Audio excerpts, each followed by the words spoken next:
So you want to become a filmmaker in 2024.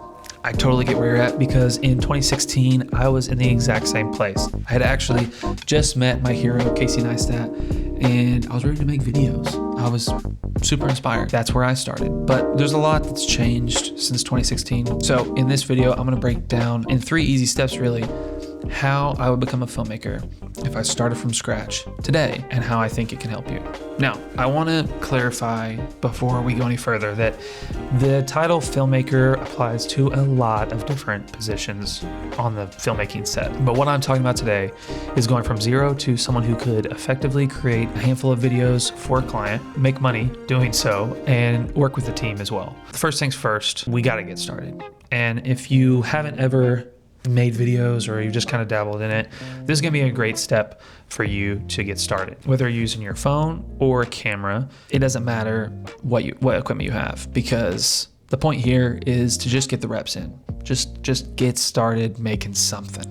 If you have a phone, I would suggest downloading the Blackmagic camera app. This is gonna allow you to use your camera or your phone like a camera, and you'll be able to learn how to use ISO, shutter speed, aperture, all those different things. And if you don't know that, how to use those, let me know in the comments, I'll make a video for you. We're gonna just start creating things. Now, for me, I liked to, maybe recreate a movie scene or take a YouTube video that I watched and try and make something that feels kind of that same vibe.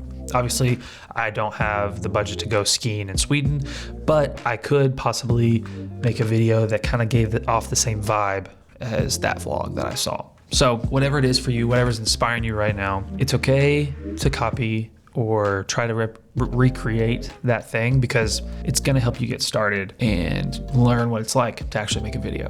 Now, I will say, this isn't the point where you actually start making money. Most people don't have the skill set to charge for video creation at this point. And that's okay, because trust me when I tell you, you don't wanna charge anybody at this point, because you want to kind of get those reps in and start just learning all the different ins and outs of making a video. Don't quit your day job. Don't, quit school.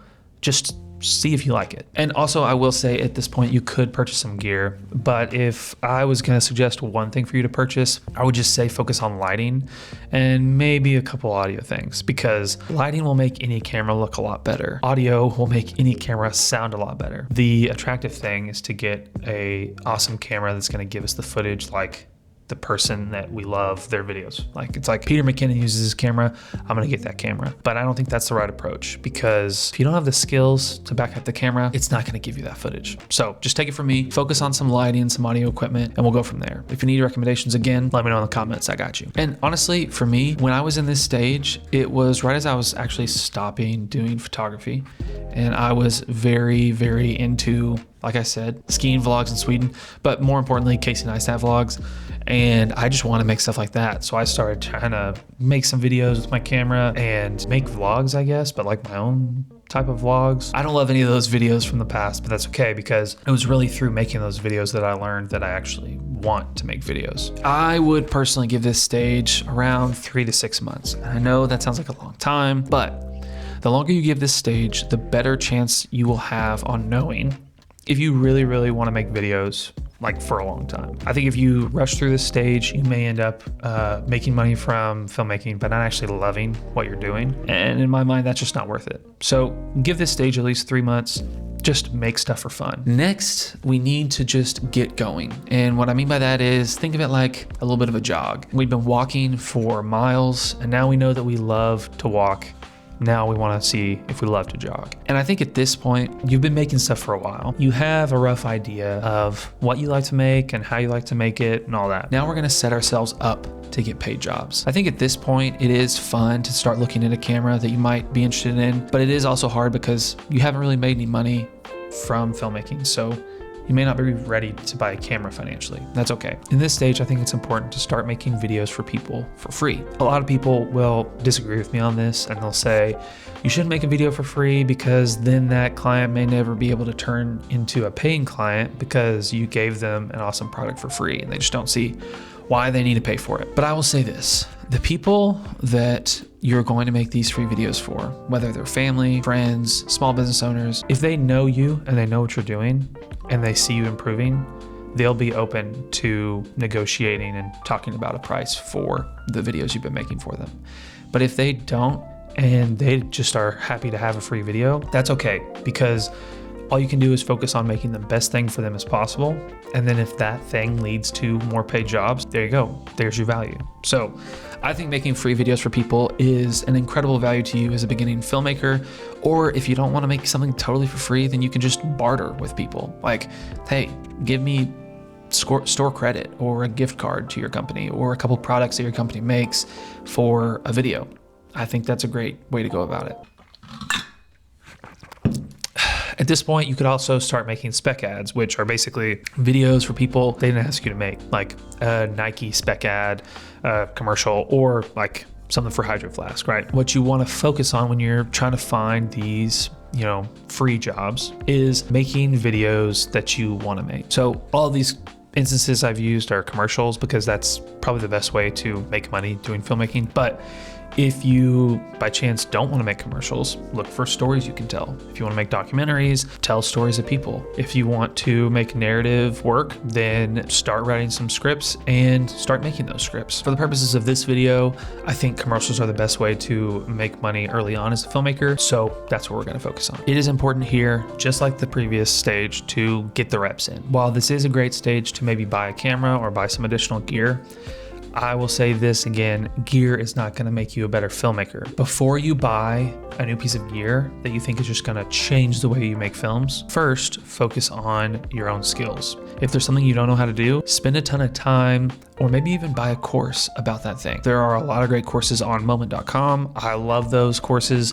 I've been through a couple of them and they're super solid, but you could also buy a Skillshare membership or a masterclass membership. And these are gonna give you a lot of those skills. Specifically Skillshare will teach you a ton of hard skills when it comes to filmmaking. Now, in my opinion, this stage is a little never ending.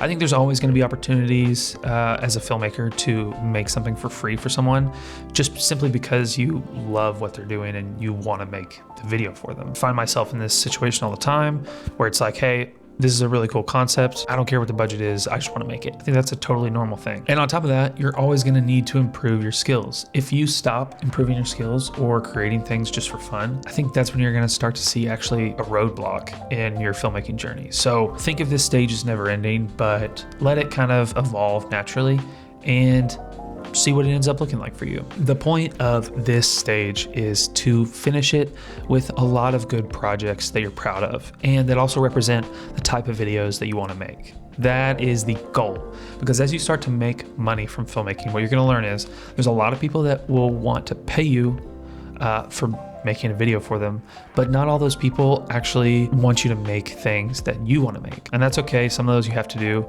but if I could go back and do things differently, I would have focused way more on making the types of projects that I wanted to make, rather than just making the types of projects that came easy or that people let me go out and make. So just something to think about as we go on to the next stage. For this last stage, this is where we want to start making money. So if you did steps 1 and 2 right, then hopefully you've got a handful of projects that you're proud of and you can put out and say, hey world, this is the stuff that I do, okay? For me, in a small town market, what this process looked like for me when I first started getting clients was making videos for people that I already knew and doing a great job with them, making something that they really, really loved, treating them like family, honestly. And then 2, just telling everyone I knew that I made videos. A lot of people would call this piece networking, but I'm not really a networking guy. So I like to think of it very simply. Once you get a client and you do a good job for that client, you really take care of them, you treat them like family, you give them the video that they want, and you make it as good as you possibly can. That client is going to tell other people about that positive experience. And then if you're also telling people as you talk to them that you're a filmmaker and that's what you're trying to do and all that, you're slowly gonna just start to build this momentum, ideally, that hopefully will create, I guess, reputation of you, that you take care of people, you make great videos, you're doing this professionally, like this is your thing. Now, I will say this is a rather reactive way of building up a freelance filmmaking thing, because for me personally, freelance filmmaking has never actually been my full-time thing. I have always actually had some other job, whether it was a part-time at a coffee shop or part-time at a marketing agency, or even now I'm employed by a church. I make videos for that church and I do freelance filmmaking on the side. So I don't actually have to push as hard to build up a freelance filmmaking company, but I actually kind of like that. And let me explain why. When it's not your full-time thing, if you're working with a client that you don't vibe with, you don't have to continue to work with that client. If someone approaches you to do some videos and you're just like, man, this really isn't my thing, you can say no. But when you're doing freelance filmmaking and it's your only thing, I just feel like you always have to say yes. So anyways, I would think about keeping maybe a part-time job while you build up your freelance filmmaking business, because this is gonna just take the pressure off a little bit. It won't be your only source of income, and it's gonna allow you to really build slowly and not take on a bunch of clients that you don't really enjoy working with. At the end of the day, if you follow this process, you'll be at the point where you've gotten a ton of reps making videos. You know that you actually want to be a filmmaker. Hopefully you've picked up some clients along the way and you have a decent portfolio that you want to show people of projects that you're really proud of. But I will say this, something that took me an incredibly long time to learn is that you'll never make better films than when you're making those films with a team. Don't be afraid to bring friends in or just other filmmakers that you know into your process and into your journey, and ask for help when you need it, because I can't tell you how many times I've been on set and been so overwhelmed because I'm by myself. But the times I've been on set with a bunch of other filmmakers or friends who are just helping me along the way, those are the times that I've made the best videos that I've ever made. It's kind of like a cheat code. That's all I got for you. But if you are just starting out, you may not have a ton of gear.